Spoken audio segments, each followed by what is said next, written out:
Just briefly, a word on who Cape Wind is.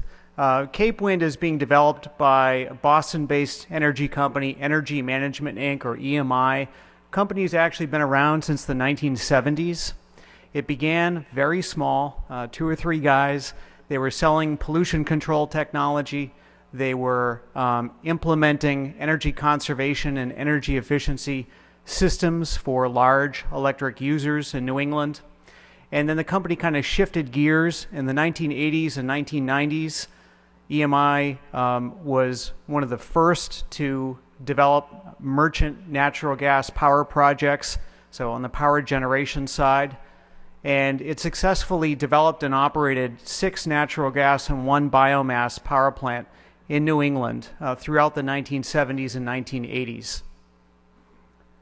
The company sold those assets in the year 2000, and most of what EMI has been doing since then has been trying to develop the Cape Wind project. Just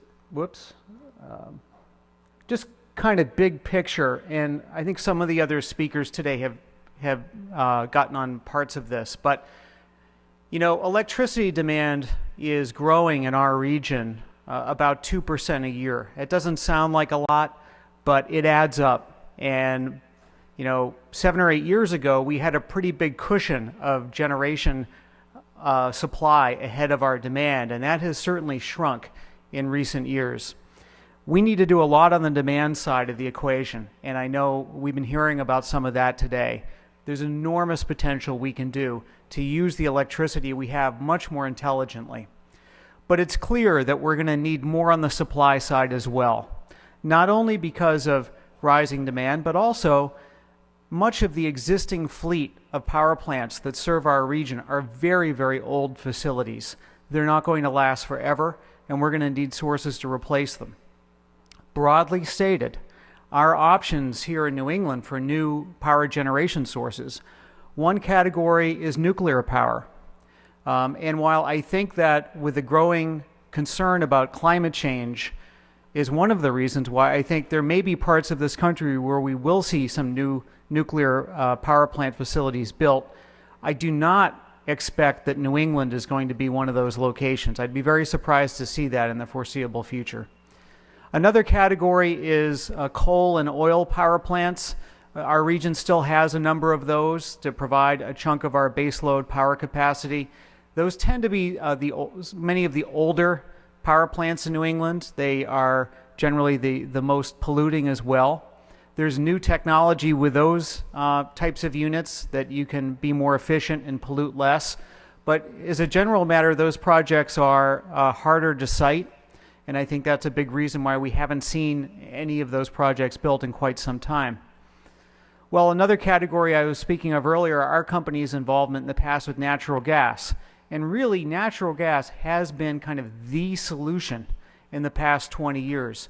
Virtually all of the new electric generation capacity built in New England since the 1980s to satisfy a significant increase in electric demand over that time period has been in building one natural gas plant after another.